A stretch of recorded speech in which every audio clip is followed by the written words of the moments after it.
क्या एसआईपी सचमुच काम करता है? एसआईपी से वेल्थ क्रिएट होता है?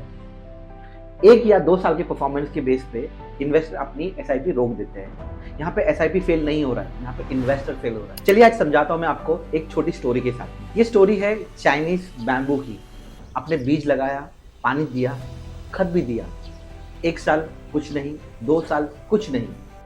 इमेजिन करिए 5 साल तक जमीन से एक पत्ती भी ऊपर नहीं आती।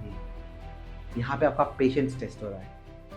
पड़ोसी कहेंगे पागल है, डेड इन्वेस्टमेंट्स है, क्या कर रहा है, इतना टाइम बर्बाद कर रहा है। फिर अचानक 6th ईयर 6 हफ्तों के अंदर अंदर ये बैम्बू ट्री बढ़ के लंबा हो जाता है 90 फीट तक। सवाल ये नहीं है कि 6 हफ्तों के अंदर ग्रो हुआ, सवाल ये है कि 5 साल तक ये झाड़ आखिरकार कर क्या रहा था। वो अपने रूट यानी जड़ें मजबूत कर रहा था। एक 90 फीट लंबा झाड़ संभालने के लिए उसकी जड़ें काफी स्ट्रांग होनी चाहिए, इसलिए वो अपना बेस काफी स्ट्रांग कर रहा था। दोस्तों एसआईपी भी बिल्कुल ऐसे ही काम करता है। हर महीने थोड़े पैसे, कोई एक्साइटमेंट नहीं, कोई शॉर्टकट नहीं, जस्ट बोरिंग कंसिस्टेंसी। चलिए इसे समझते हैं एक सिंपल एग्जांपल के थ्रू। 2004 में एक इन्वेस्टर ने 5000 की एसआईपी शुरू की।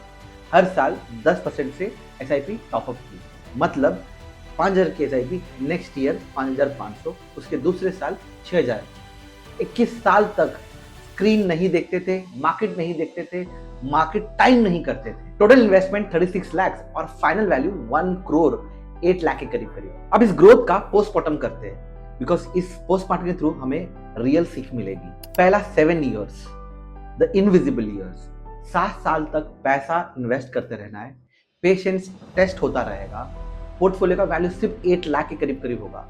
इन्वेस्टर्स कहेंगे कि बस इतना सही, इससे अच्छा तो एफडी कर लेता। इसी फेज में 80% ऑफ इन्वेस्टर अपनी एसआईपी बंद कर देंगे। फेज 2, जहां पे 8th year to 14th year, the engine start. अब मोमेंटम बिल्ड हो रहा है। एंड ऑफ 14th ईयर ये वैल्यू पहुंच जाएगा 26 लाख के करीब करीब। अभी तो करोड़ रुपया बहुत दूर है, एक्साइटमेंट थोड़ा लो होगा। Phase 3, 15th year to 21st year तक, यहाँ पे एक्सप्लोरेशन शुरू होता है। जिस तरह बैम्बू ट्री 6th ईयर के बाद ग्रो हो रहा था, सिर्फ ये 7 सालों में आपका पोर्टफोलियो 26 लाख से बढ़ के हो जाता है 1 करोड़ 8 लाख के करीब करीब। 75% ऑफ द वेल्थ इस 7 साल के फेज में क्रिएट हो रहा है। एफबी का डेटा कहता है दोस्तों कि 80% इन्वेस्टर अपनी एसआईपी 3 साल के अंदर अंदर रोक देते हैं। सिर्फ 3% लोग अपनी एसआईपी 5 साल से ज्यादा कंटिन्यू करते हैं। दोस्तों इस फेज तक तो लोग पहुंचते ही नहीं है, जहां पे पैसा को कमा के दे रहा है। अगर इन्वेस्टर 14th ईयर में एग्जिट ले रहे हैं तो उनके हाथ में सिर्फ 26 लाख आते हैं। बाकी की 80 लाख उनको सिर्फ थोड़े और साल रुकना था। और सुनिए दोस्तों, अगर यही एसआईपी 7 साल और कंटिन्यू करते तो टोटल 28 ईयर का आपका इन्वेस्टमेंट फेज होता, जहां पे सिर्फ 1 करोड़ रुपए आपके हाथ में नहीं आता, 2 करोड़ रुपए बन जाते। Same risk, same skill set, just 7 more years of patience. Problem return का नहीं है दोस्तों, यहाँ पे प्रॉब्लम है इन्वेस्टर बिहेवियर का। मार्केट क्रैश हुआ, एसआईपी बंद कर दो। कार लेनी है, एसआईपी बंद कर दो। नया आईफोन लेना है, एसआईपी बंद कर दो।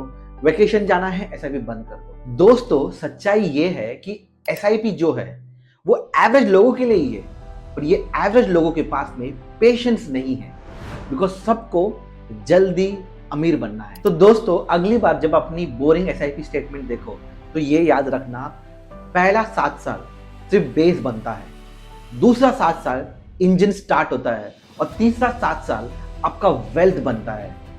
क्वेश्चन ये नहीं है कि एसआईपी काम करता है या नहीं, क्वेश्चन ये है क्या आप कंपाउंडिंग का वेट कर सकते हो, क्या इतना पेशेंस आप में है।